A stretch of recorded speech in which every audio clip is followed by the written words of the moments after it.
All right, everyone, let's talk about something that might be hitting close to home right now. You know that New Year's resolution you made with such conviction just a few weeks ago. There's a good chance it's already gathering dust in the corner of your mind. And honestly, that's not entirely your fault.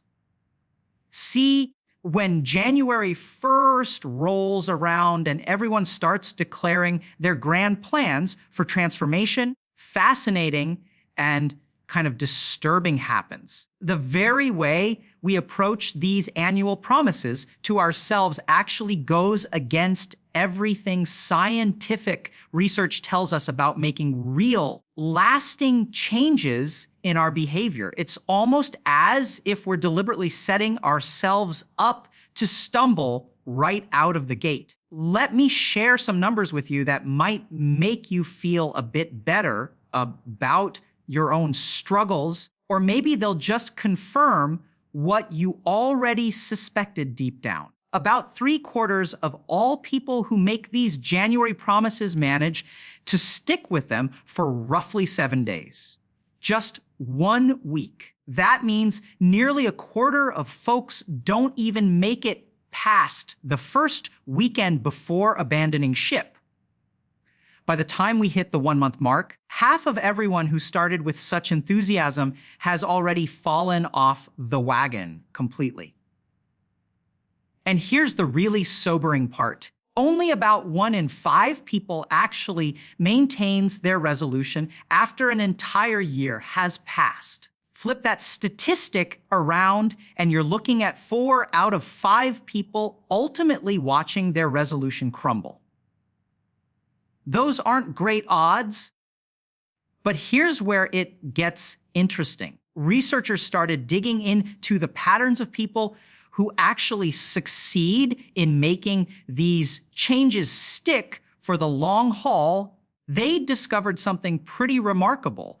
The approaches that most of us instinctively reach for, the strategies that seem like common sense, often the exact things that sabotage our chances of success. We're essentially playing a game where the conventional wisdom actively works against us.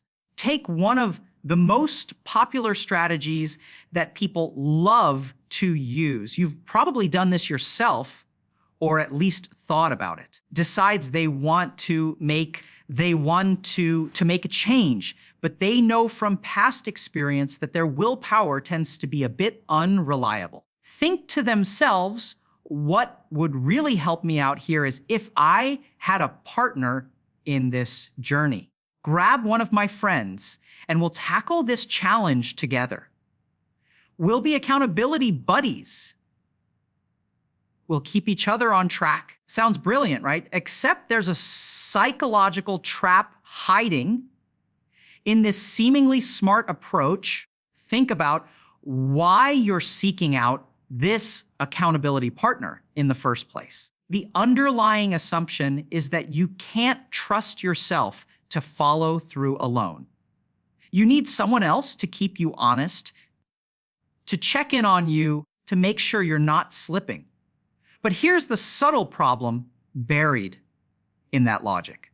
By bringing in another person to hold you accountable, smiling, where does your own personal responsibility land? You're essentially handing over the job of keeping yourself on track to someone else. You're outsourcing the very thing that needs to come from within you.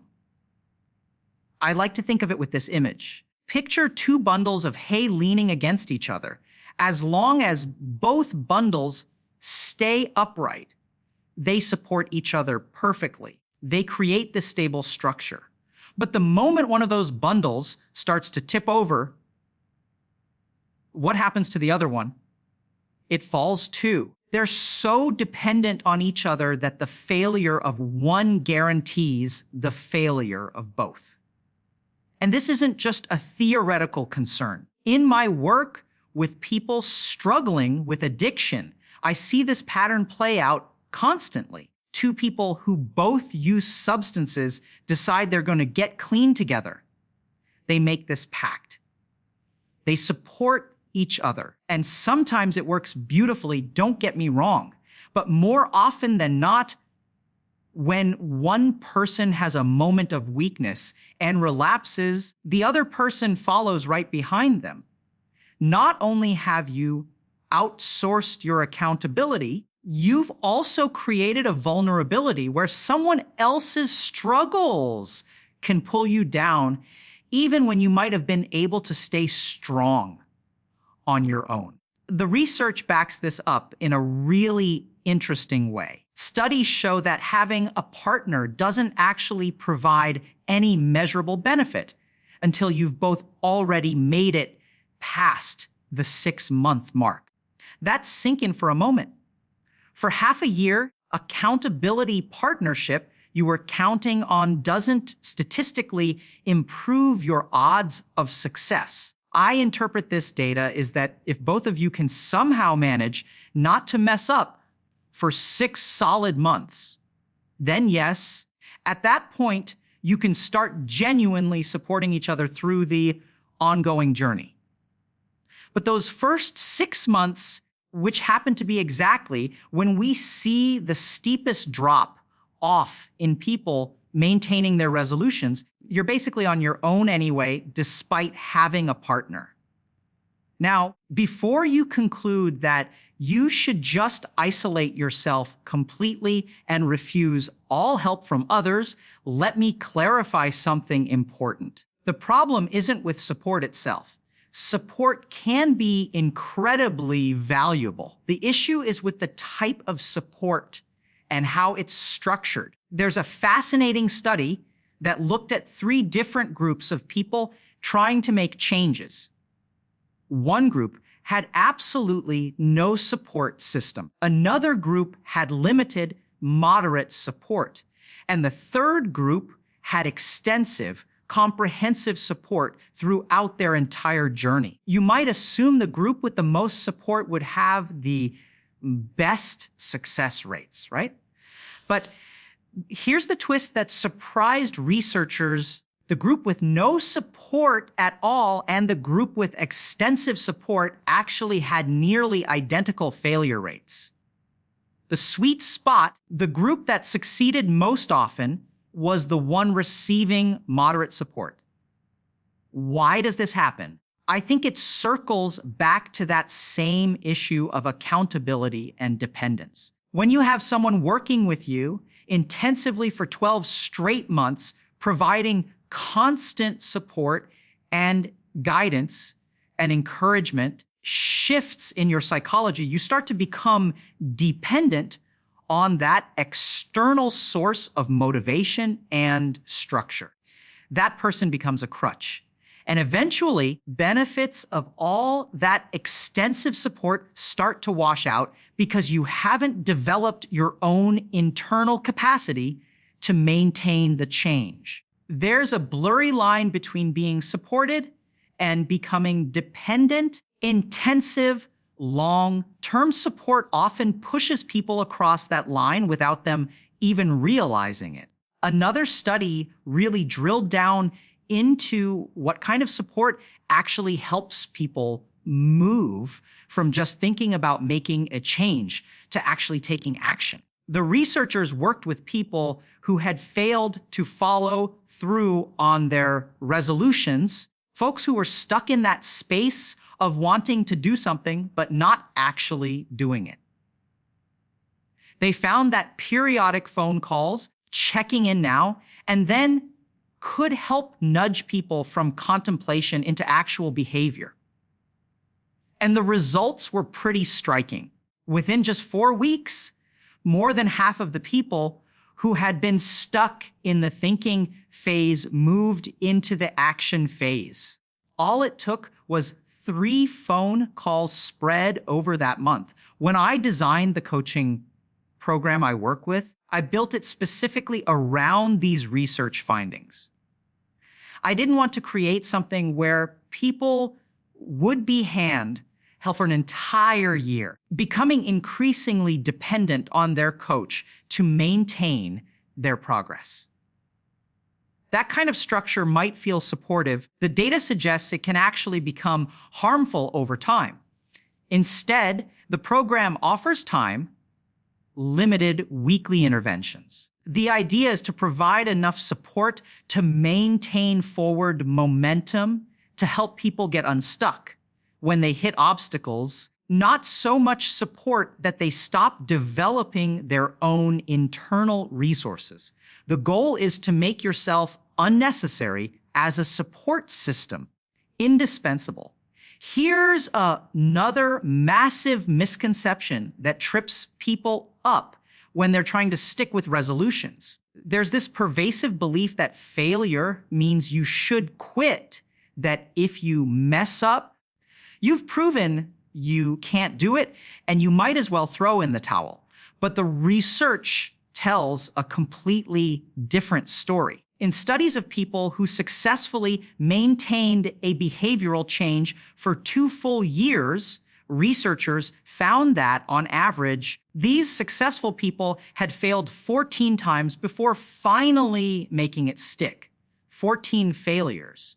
That's not a typo. One of the biggest mistakes people make with their resolutions isn't the initial stumble or setback. It's given up entirely after that stumble. If you're trying to change your behavior, you should mentally prepare yourself for at least 14 attempts before you consider calling it quits.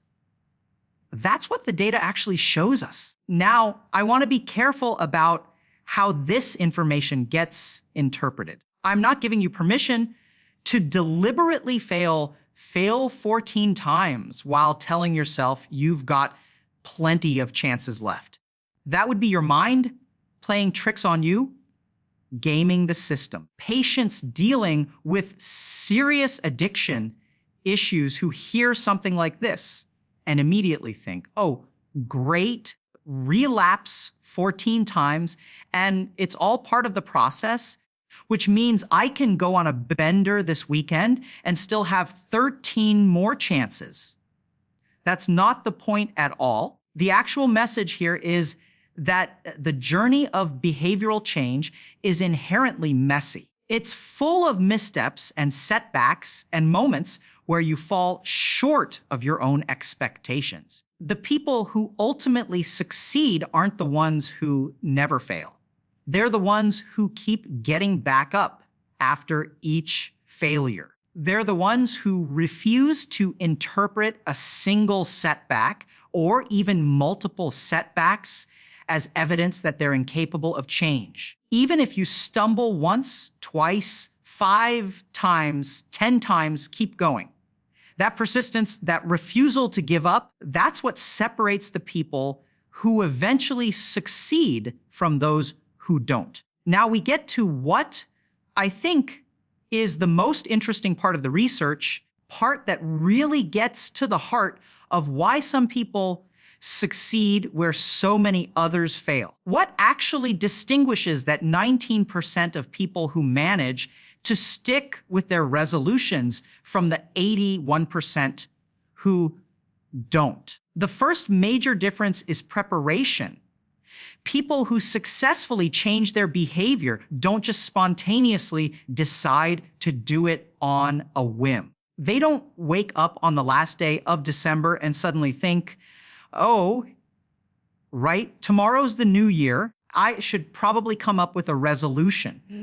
The people who actually follow through think about their intended change well in advance. They prepare themselves mentally and practically.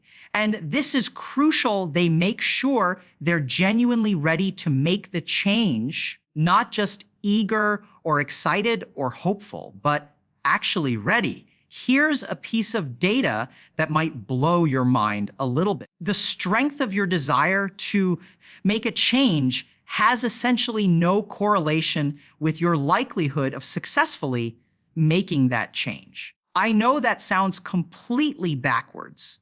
We're taught to believe that if we want something badly enough, we'll find a way to achieve it. When it comes to behavioral change, wanting something really intensely, desperately wishing you could get in shape or quit a bad habit or develop a new skill, that desire alone doesn't move the needle on your probability of success.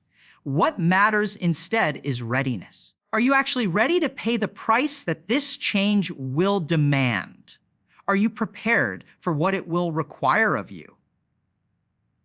In addiction medicine, we put this principle into practice by setting quit dates. We don't tell someone to stop using substances immediately, right this second. Some people do go cold turkey successfully, and addiction treatment gets complicated because there are neurological factors at play that make it somewhat unique.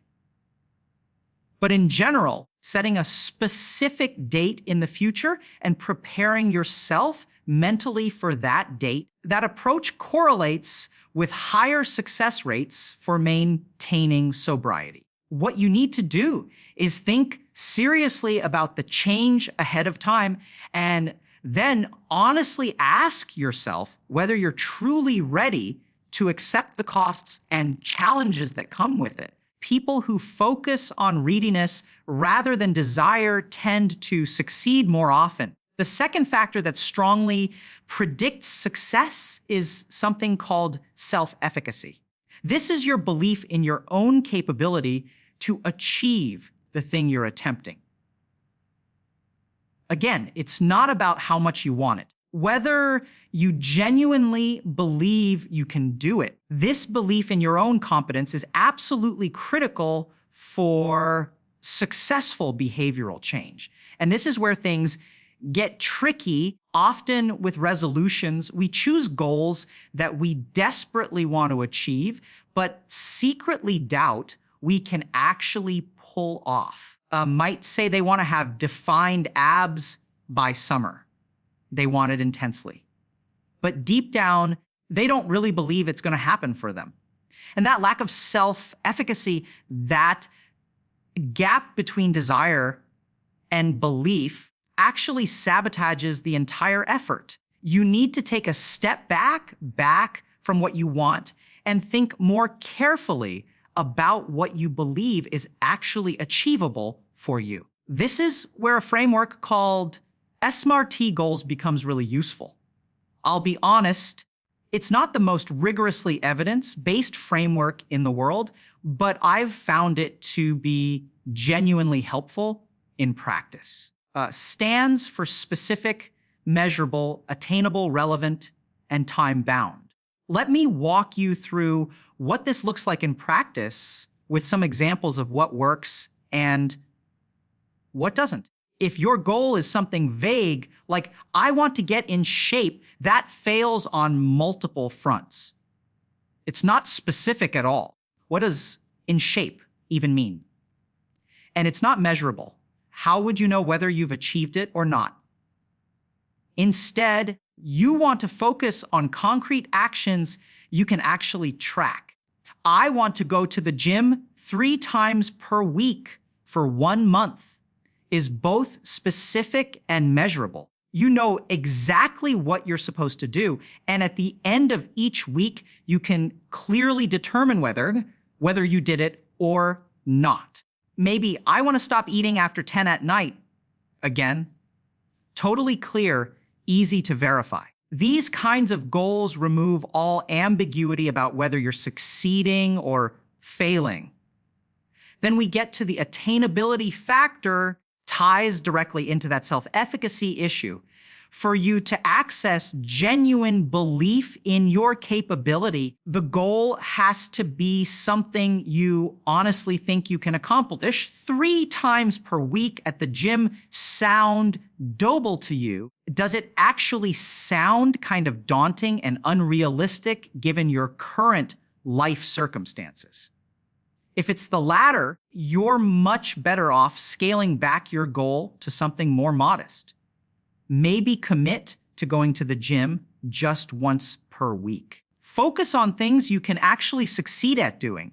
The reason this matters goes back to some interesting psychology around failure and success. When people fail to meet their goals, they experience a flood of negative emotions. They become overly self-reflective, getting stuck in their own heads, trying to analyze what went wrong, why they couldn't do it. What's wrong with them as a person? Here's the fascinating part. There's a certain amount of self-reflection that's healthy and useful. If you get too caught up in that internal analysis, if you spend more time thinking about the problem than actually taking action, correlates with even higher rates of failure. It becomes a vicious cycle. So we want goals that are genuinely attainable, things you can succeed at, because success builds momentum and keeps you moving forward rather than spiraling into rumination. The relevance factor is about making sure your goal matters to you in the here and now, not in some distant future. When I work with people in coaching sessions, I'll often ask them what they want to accomplish in that particular session. They might say something like, I want to figure out what to do about my relationship. Okay, fine. I ask a follow-up question that's really important. Why is this goal relevant for you to solve today, specifically? There's something powerful about that question. Making a goal relevant to your immediate present shapes your motivational circuitry in a positive way. Because goals that exist in some vague future time frame, like I want to write a book someday, those goals lack urgency. If you have a goal that will take 5 years to complete, what's the harm in delaying for 1 week? There are hundreds of weeks left. You can definitely put it off just a little longer. So make your goals relevant to the present moment, not some distant hypothetical future. Finally, make your goals time-bound. This brings us to another key principle of behavioral change, which is focusing less on how much you want something and more on the practical implementation. When, where, and how. Those are the questions you need to answer clearly. It's not enough to say you want to go to the gym once a week. Which specific day are you going to go? Are you going in the morning before work or in the evening after? What gym are you going to? How will you get there? The more concrete and detailed your implementation plan, the more likely you are to actually follow through. There's one more element that can completely undermine your resolution before you even start, and it has to do with the type of goal you choose. Research identifies 2 broad categories: approach-oriented goals and avoidance goals. Now, this gets a bit complicated because in some contexts, addiction treatment, avoidance goals might sometimes be necessary. But generally speaking, when it comes to behavioral change, you want to choose approach goals. And yet, so many resolutions are framed as avoidance goals.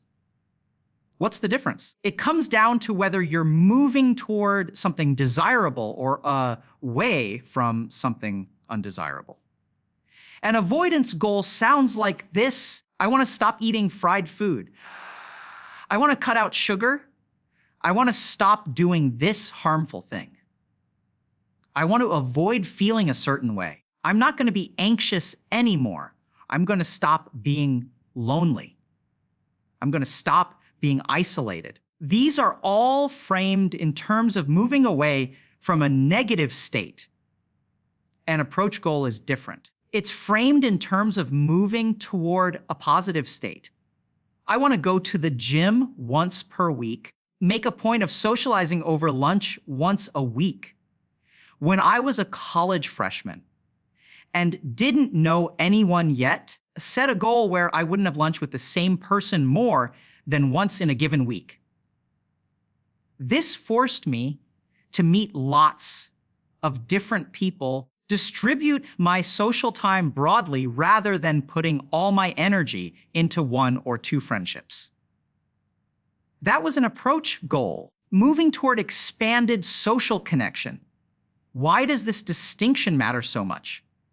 The psychology behind it is fascinating, and while researchers aren't entirely certain about all the mechanisms involved, I've seen the pattern play out countless times in my work. An avoidance goal is fundamentally driven by negative emotion. If I tell myself, I'm not going to be lonely anymore, I'm not going to stay cooped up in my house, it might sound like I'm approaching a positive outcome. The underlying driver is still the discomfort of loneliness.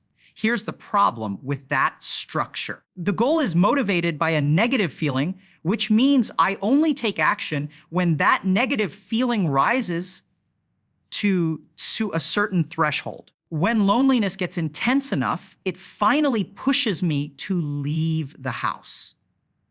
But then what happens? Once I've left the house and had some social interaction, the loneliness decreases. And as the loneliness fades, my motivation disappears too. Slide back toward staying home again. The avoidance goal only triggers action when you're failing. When the negative feeling is strong, you succeed at reducing that negative feeling, the very thing that was motivating you vanishes, and you stop doing the behavior. Approach goals work completely differently. When you succeed at an approach goal, you're not moving from 100 back down to 0 like you are with avoidance goals, where you're just trying to eliminate something bad. With approach goals, you're moving from 0 up toward 100. You're actively doing something positive. You're going to the gym. You chose to go to the gym. The goal isn't about losing weight or getting rid of something you dislike about yourself. Becoming stronger, exercising more, improving your health. When you achieve that thing, it's rewarding. You're not just eliminating a negative, you're creating a positive. And that reward, that positive feeling, reinforces the behavior. It makes you want to keep doing it. The research clearly demonstrates that people who select approach goals are significantly more successful at maintaining their behavioral changes compared to people who select avoidance goals. All about how you frame what you're doing. The actual behavior might look similar from the outside, but the internal motivation structure makes all the difference in whether you'll stick with it long term. Here's what all of this research adds up to.